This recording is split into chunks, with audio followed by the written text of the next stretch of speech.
In the spring of 1977, something moved through the quiet streets of Dover, Massachusetts. Over the course of just 25 hours, 4 teenagers would witness a creature that defied explanation. A being with glowing eyes, spindly limbs, and a blank face that seemed to belong to no known category of life on Earth. The Dover demon, as it came to be known, appeared without warning and vanished just as mysteriously, leaving behind only sketches, testimony, and a lingering question that has haunted investigators for nearly half a century. What walked through Dover that April night? Dover, Massachusetts sits about 50 miles southwest of downtown Boston, a quiet suburban community that in 1977 had a population of roughly 5,000 residents. The town was known for its rolling hills, stone walls dating back to colonial times, and horse farms that outnumbered its human inhabitants. Farm Street, Miller Hill Road, and Springdale Avenue were the kind of winding rural lanes where neighbours knew each other by name, where teenagers could walk home at midnight without concern, and where the most unusual sight might be a deer crossing the road. But Dover had its own darker history beneath the surface. Local folklore spoke of buried pirate treasure and legends from the 1600s of a devil on horseback seen riding through the woods. The area around Churning Pond had been the site of vague reports in the past, unexplained figures glimpsed in headlights, shapes that moved through the trees. None of these tales prepared the town for what was about to emerge into the beam of their car headlights. The first sighting, Bill Bartlett's encounter. The evening of April the 21st, 1977 began like any other for 17-year-old Bill Bartlett. He was driving his Volkswagen down Farm Street with 2 friends, Mike Mazzocco and Andy Brody, looking for beer they would never find.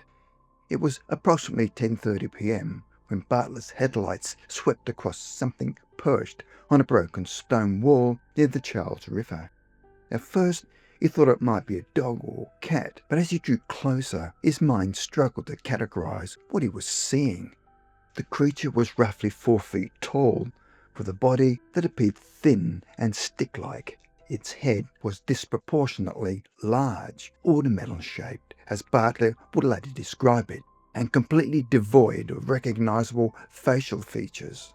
No nose, no mouth, no ears, just 2 enormous glowing orange eyes that stared directly into the car's headlights, like glass marbles reflecting fire.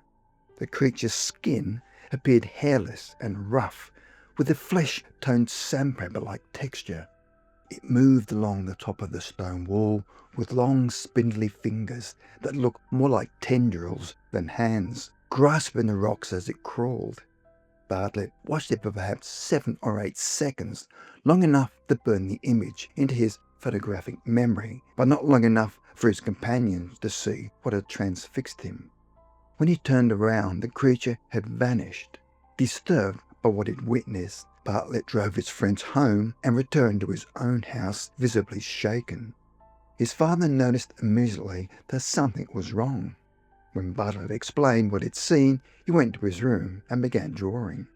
The sketch he produced that night would become the defining image of the Dover demon. Across the top of the paper, he wrote in urgent handwriting, "I, Bill Bartlett, swear on a stack of Bibles that I saw this creature." 2 hours later, John Baxter's experience. Around midnight, 15-year-old John Baxter was walking home after visiting his girlfriend on Miller Hill Road. He'd made this walk countless times before through the wooded area near a gully. About half an hour into his journey, he noticed a small figure in the distance approaching him. The silhouette was short. He initially thought it might be a neighbour's child, perhaps 3 or 4 feet tall. "Who is that?" Baxter called out. No response came from the darkness. As the figure drew closer, something felt wrong. Baxter called out again, but the figure suddenly scurried down the slope into a gully. That's when Baxter got his first clear look. The creature was standing next to a tree, gripping the trunk with elongated fingers that resembled tendrils. His body matched Bartlett's description: thin, monkey-like limbs, an emaciated frame, and that distinctive figure 8 or watermelon-shaped head.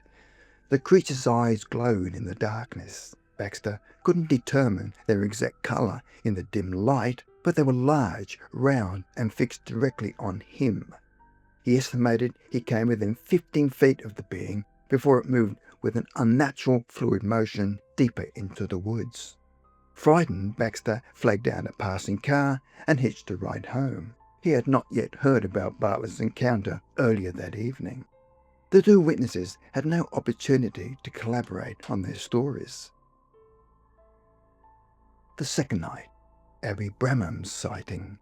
On April 22nd, around midnight, roughly 24 hours after Bartlett's initial encounter, 15-year-old Abby Brabham was riding in a car driven by 18-year-old Will Tainter on Springdale Avenue.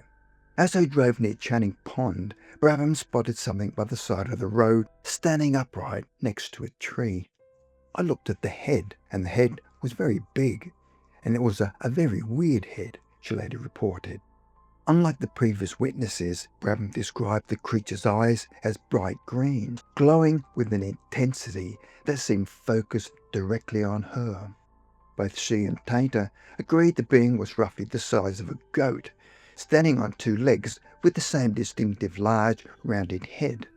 The creature's skin appeared smooth and chalky grey in the car's headlights. It stood motionless for just a moment before disappearing into the shadows. The entire sighting lasted only seconds, for Brabham's description matched the essential details reported by Bartlett and Baxter. The disproportionate head, the thin limbs, the absence of facial features, and those haunting luminous eyes. When local investigators later plotted the three sighting locations on a map, they discovered something unsettling. The encounters formed an almost perfectly straight line over approximately 2 miles through Dover. It was as if something had travelled a deliberate path through the town over those 25 hours.